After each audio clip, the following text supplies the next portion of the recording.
Sup everybody, this is Carrick with ACG, and today I am stoked as I bring to you the review for Aurion Legacy of the Korai Odan, which I'm sure I'm pronouncing wrong. It's a fantasy 2D RPG / Street Fighter mash-em-up based in a fantastical African landscape of history, mystery, and myth. Brought to you by Kiro Games. Let's see how well they did in mixing role-playing with traditional 2D fighting, shall we? As always, if you like this review, maybe subscribe. So here's the review for Aurion. Power walking princes, the world's worst death posture, and the closest I've ever seen a game come to language support by not offering language support. Graphics are up first.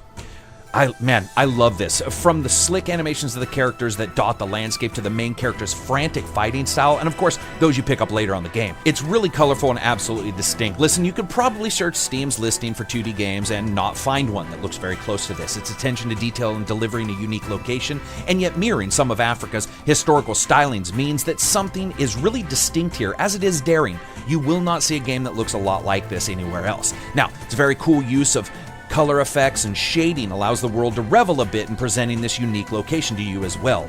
And then you fight. Now, this is both good and bad. First, the animations for the characters are detailed within battle, deep and exhibit a higher frame rate for some animations than I think I would have originally expected.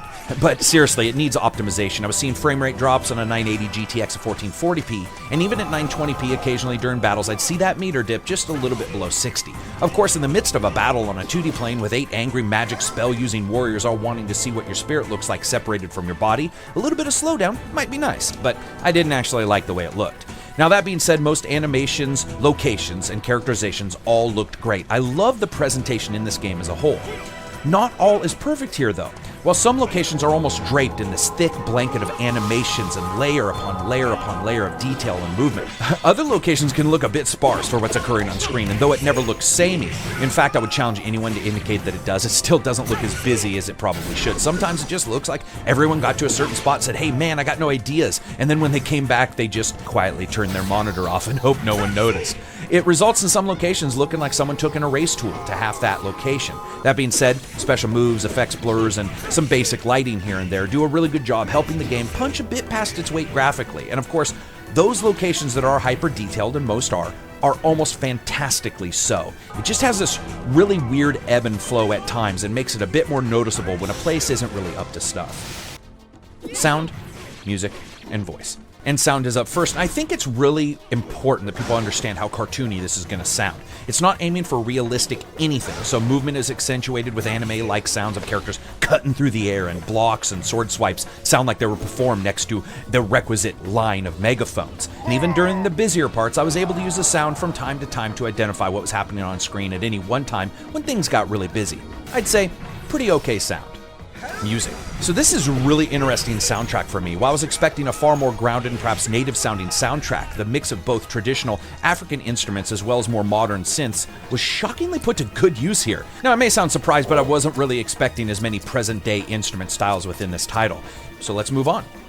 Gameplay. And of course for many that's the big dog, the thing that matters. You play as Enzo, a prince turning king on the day of his wedding. Insert a coup, a pissed off brother-in-law, and the ability for characters to basically call down the dead to help him do battle. And you then have a grand story of a man with his new bride searching the lands for a band of expendables to do battle against the new usurper king. As you travel the land and meet folks and beat them up to make you join them, you play in both an RPG and 2D fighter styling. The RPG elements I would say are sort of walking the land, talking with folks, and occasionally cracking open fruit, which in this world for some reason contains ancient wisdom. I'm not sure how that came about, but okay. You travel around gathering clues and talking to folk.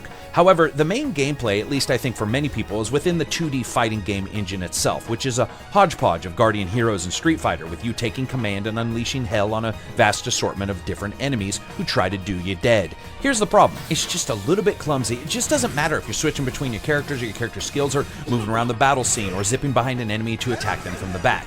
The game always appears to be just asking a bit more than today's controllers can deliver. For example, zipping around in a teleport dash, which is a major move, it's cumbersome with its additional use of thumbsticks and buttons, resulting in lots of use of the analog sticks for a combat on a 2D plane, which just feels a little bit odd. even more odd is the digital pad is just used to hot enter different things like health and magic potions. That could have easily been used on the analog stick, leaving the digital for the actual movement.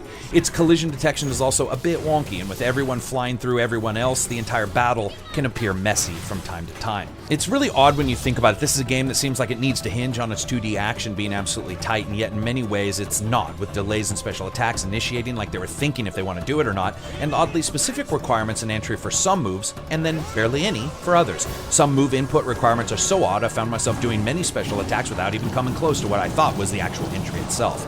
And then you get the localization. Now, it said I could choose English, so I did, but this is almost as bad as that one video I made where I redid the review using YouTube's voice recognition. It's got all kinds of issues with spelling, missing words, repeated sentences, and lost in translation moments throughout the entire title. Which is sad, as I feel that translation is one of those things that if you already have the general gist down, someone else, a native speaker, should be able to rake it down into the usable native language somewhat easily. And we've seen that happen with other games, but unfortunately not here. Did I ever get lost due to it? No, absolutely not. Was I sometimes at a loss as to what was being said? Yeah, a good deal of the time.